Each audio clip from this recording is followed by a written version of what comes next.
A law adopted in Kazakhstan last year on domestic violence has equipped institutions with better tools and knowledge to address violence prevention and raised awareness among citizens, particularly women and girls, about their rights.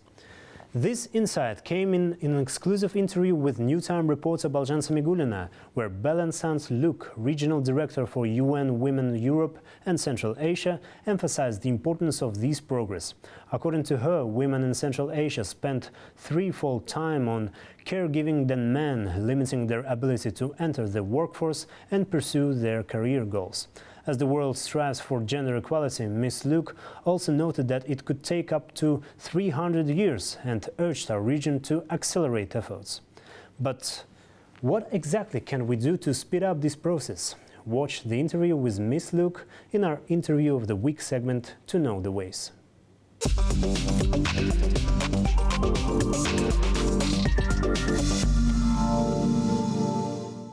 Ms. Luka, thank you very much for joining us. It's a great pleasure to have you in our country.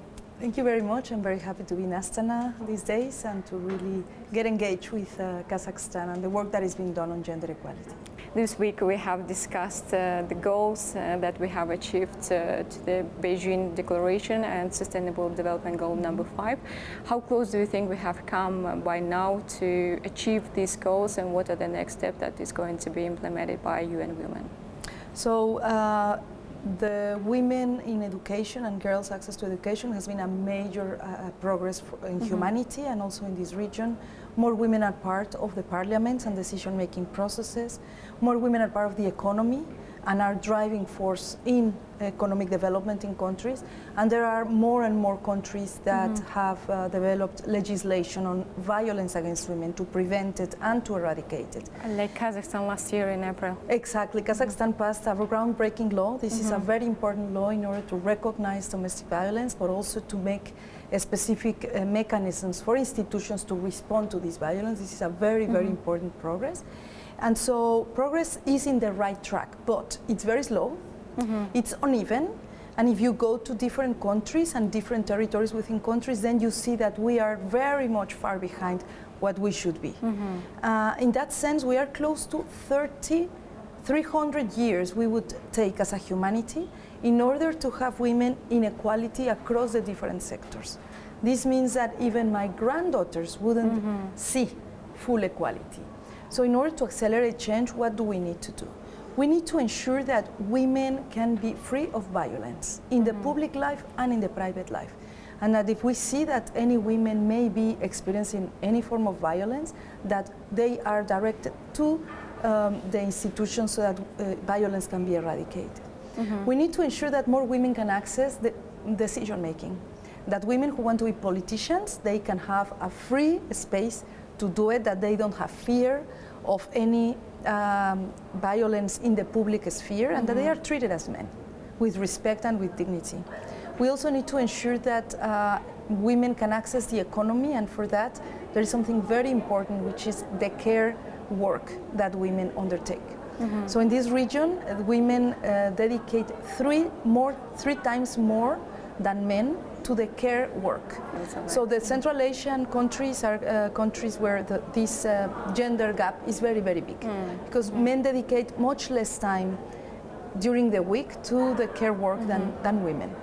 Is this a problem? Well, it's a problem when this results in women not having time for accessing the labor market, for developing their own career aspirations, and they have what we call in UN Women poverty of time, because women work in the public sector, women work at home, and therefore the number of hours that women work every week is so tiring that women don't have their own time.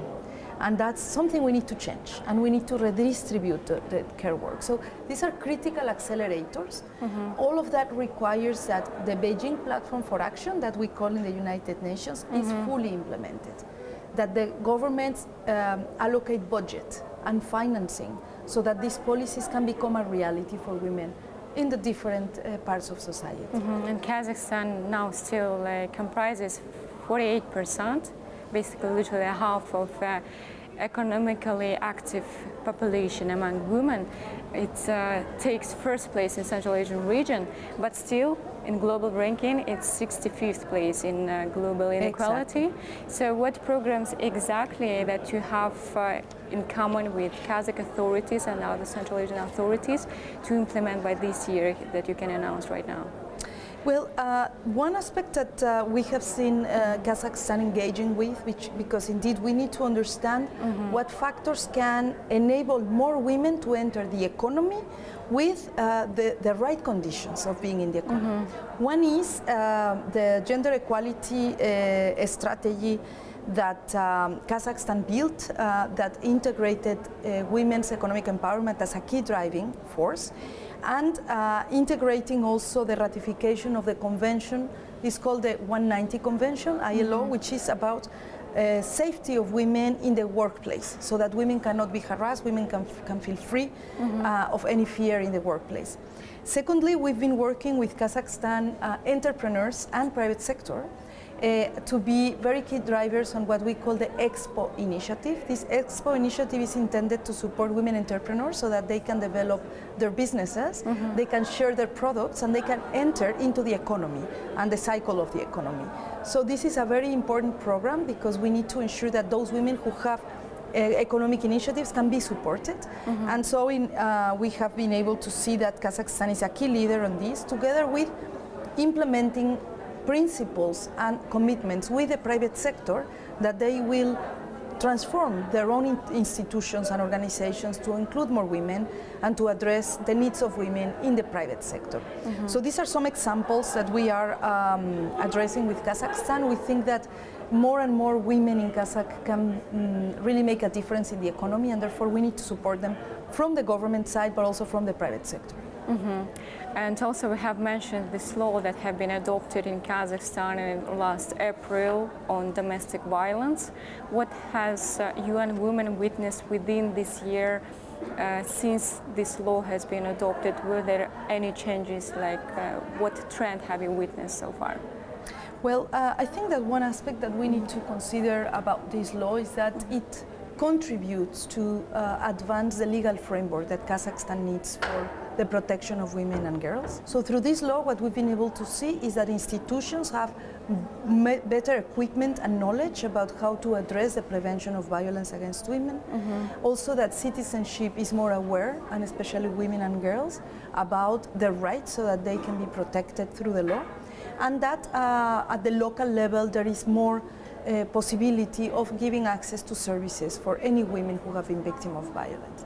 It is still early to evaluate the results of the law, but what is very important is that the law undertakes a very thorough monitoring of its implementation, and that the financing for the law is really a critical aspect so that we can see a very clear result of this legislation that needs to be accompanied with work with civil society, with work with the survivors of violence, and really ensure that the law is not only a framework that is in the law, but it's actually a possibility of transforming women's lives.